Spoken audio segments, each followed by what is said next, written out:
You're listening to my cousin DLils on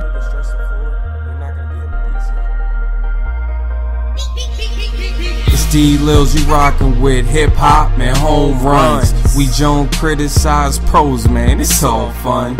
Urban media, yeah, we talking sports, debating issues, spitting game on and off the court. It's hip hop and home runs. hip hop and home runs.com.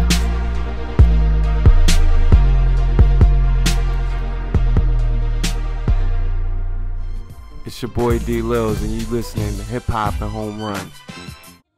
Lils from hiphopandhomeruns.com, bringing you an episode about NBA free agency fact or fiction. A lot of trade speculations, a lot of free agency rumors heading into this week, heading to the NBA draft. A lot of restricted free agents have to sign or use their team option. We're getting them closer to that July 1st deadline, so I want to get right into NBA fact or fiction. In the media reports, D. Wade has been allegedly linked to the Los Angeles Lakers, quote-unquote mutual interest. I'm here to tell you this is indeed fiction. Okay, in fact, there's a lot of misleading propaganda with Dwyane Wade's father wearing a Cleveland Cavs jersey. He had his sons on Snapchat even talking about how they were playing with the Los Angeles Lakers in 2K. All that is just misleading propaganda. I'm not going to confirm that Dwyane is going to stay in Miami, however. He will not be in Los Angeles this offseason, at least playing for the Lakers, that is. The Miami Heat are looking to potentially acquire Monte Ellis from the Dallas Mavericks since he opted out of his last year, and he is now an unrestricted free agent. So if the Heat do indeed sign Monte Ellis, D. Wade will not be returning. And then you get into the possibilities of him going to Cleveland, Chicago, the Clippers, and so on. So I believe that is fiction. Dwyane Wade will not be in a Lakers uniform next year. Next up, Paul Pierce to the Los Angeles Clippers. This indeed is fact. Now, there's rumors speculating that Danny Ainge is trying to acquire some type of combination of Paul Pierce, Kevin Love, and DeMarcus Cousins, and really try to reestablish that front court while you still have Avery Bradley and Marcus Smart up top, and Isaiah Thomas coming off the bench, of course. This is a fact. I believe that Pierce will be in Los Angeles Clipper uniform next year. Like I said, the only way I could see him not ending up in LA would be due to the fact that the Boston Celtics somehow resemble a contender by the time July 1st comes around. That would make Paul Pierce say, okay, you know what, I want to retire a Celtic. I don't want to do one of those one-game contracts where I just retire as an old man now. I want to go out on top. I want to try to bring Boston back to respectability in my last year with them, and I could see him doing that. Other than that, totally think he's going to be on the Los Angeles Clippers basketball team next year. That's indeed a fact. Moving on, you have the Ricky Rubio trade / Minnesota T-Wolves will have a starting new point guard. So for this NBA fact or fiction, the question here is, will Ricky Rubio be in a Minnesota Timberwolves uniform either through trade, or will he not be the starting point guard next year? This is indeed going to be a fact. Ricky Rubio is being actively shopped on the trade market. He will not be in a Minnesota Timberwolves uniform next year. And if he is, he'll be coming off the bench. I can guarantee you that. They are looking to fill in that starting point guard role with someone that's a bit more athletic, a bit more versatile, and has a more consistent trade ball.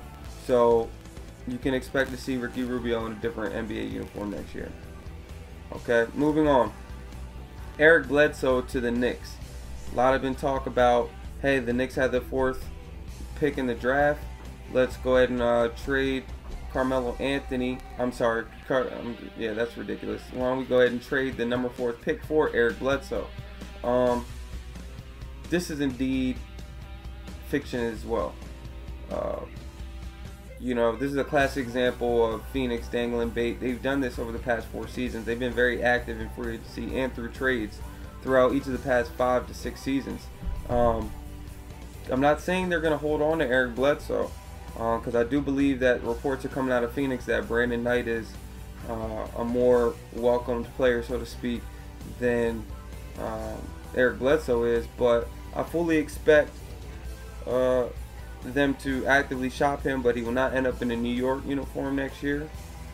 I believe the New York Knicks, if they don't trade down, they'll probably select Emmanuel Mundi, D'Angelo Russell, or another guard to fill that position, or possibly get a big man, but I don't think they're going to be trying to get Eric Bledsoe to New York. So that's a fiction.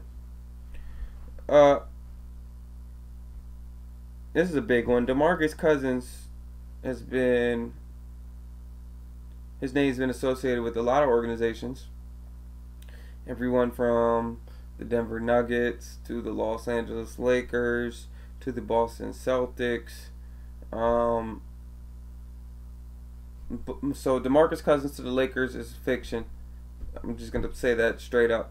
I'm not saying that he may not or may be traded, but it will not be to Los Angeles. I don't believe Vlade Divac and the crew are going to ship their best asset to an in-state rival like Los Angeles. Not only an in-state rival, but also a division rival in the Los Angeles Lakers. So if they do anything, they'll ship him out to the East Coast or possibly the Southwest Division, but definitely will not be in a Los Angeles Lakers uniform next year. NBA Factor Fiction. Is Matt Barnes an upgrade over Mike Miller and Shawn Marion? That's indeed a fact. If the Cavs were to acquire Matt Barnes, I believe that he's going to give you a higher level of defensive tenacity that Shawn Marion was able to provide at his age last year. In addition to that, he's going to give you pretty much the same consistent three-point percentage that Mike Miller is going to provide for you over the season, and probably can stay a tad bit healthier than Miller could. Maybe give you a few more minutes, possibly able to rest LeBron a couple more minutes defending the other team's best player. So I do think that's a fact that he would be an upgrade, although the Cavs are not looking to sign him. So just something to take into consideration. And that's it for this edition of Hip Hop and Home Runs NBA Free Agency Factor Fiction. It's DLils. Thanks for tuning in.